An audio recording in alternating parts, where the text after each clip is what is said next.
Someone sent me a video, a very, very heartbreaking video of a couple.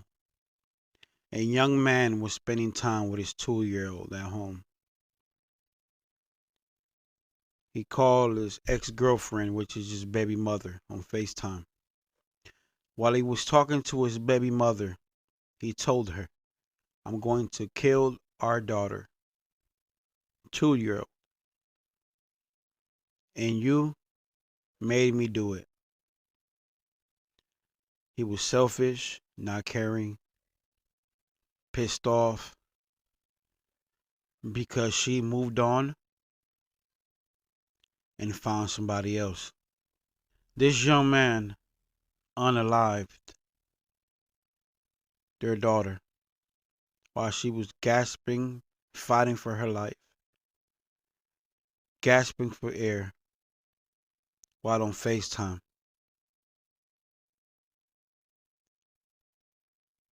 Can you just believe how this mother was reacting?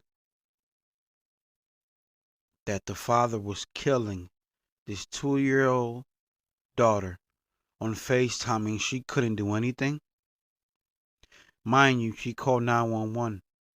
When the police got there, they waited 20 minutes before they actually went in the house. By that time, the 2-year-old daughter was already dead.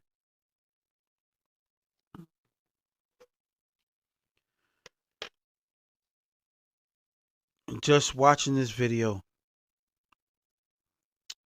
made me think how short life is. And I can't imagine something happening like this to my daughter or my children. It breaks my heart watching this video, knowing this is happening constantly around the world. See, the Bible says in Matthew 10:21, brother will betray brother to death, and a father his child. Children will rebel against their parents and have them put to death. We are living in crazy times. We are living in a cruel world where the enemy has taken over the mind of so many. That's why us as believers, we have to stay focused, walk by faith and walk in the spirit, and make sure we have spiritual discernment to be able to discern before we make decisions.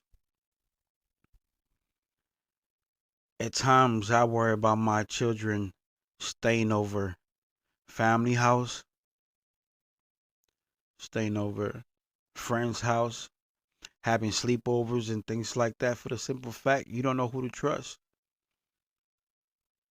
This world is cruel, and the enemy is not playing no games. He's using every person that he can to destroy families and to destroy so many people. Make sure you pray and you choose your partner wisely. Don't just choose anybody. Ask God for guidance. Make sure this is a person that God puts in your life to stay with you, support you for the rest of your life. Watch this video and let me know what you think in the comments. Blessings. This is how Kirsten Watson wants to remember her 2-year-old's happy and loving daughter, Zavea, haunted by her last moment alive on a FaceTime. She was on his lap and she was gasping for air, and as she was gasping for air, he just had his arm around her neck, just squeezing tighter. He was like, "This is what you made me do." All you care about is that man. And I'm telling him, no, stop, please. This is your daughter. She loves you. But he's still doing it. DeAndre Flanagan is charged with murder. Court records say he struck his daughter with and against a blunt object and choked her, applying pressure to her neck and throat. The 25-year-old picked his daughter up from a daycare on Monday before leading police on a chase and eventually a standoff in Northwest Harris County. Telling the officers, like, look at this FaceTime call. Move in, move in, move in now. And they sat there and said they got to get everybody ready. And they have to put on their, like, shields and stuff, and they have to do all of this extra stuff. Like, he wasn't killing her on this FaceTime call. They waited at least 20 minutes to move in. I've been pressing officials about why they waited to move in. And now we've learned there's an internal investigation to look into whether all policies were followed by both the Sheriff's Office and HPD. The Sheriff's Office sent us a statement saying, in part, the investigation will include a thorough review of the timeline, camera footage, dispatch communications, and radio traffic. Watson says she's felt failed by law enforcement leading up to her daughter's death. ABC 13 has learned the Sheriff's Office responded to at least 2 calls just days before, once on March 15th for a terroristic threat and again on the 19th for telephone harassment. I told them over and over and over that something was wrong. They could have at least tried to find him or check it out. But no, even with his past, they saw it, but they still looked past it like it was nothing. I asked the Sheriff's Office why no action was taken. They told enemies us the out here District destroying Attorney's Office families determined and there wasn't enough everything. evidence to charge him.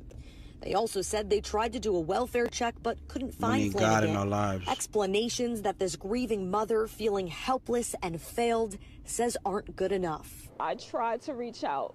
I tried, but they didn't believe me. They thought I was making it up and that he was just a father. Helpless and failed says aren't good enough. I tried to reach out. I tried, but they didn't believe me. They thought I was making it up and that he was just a father.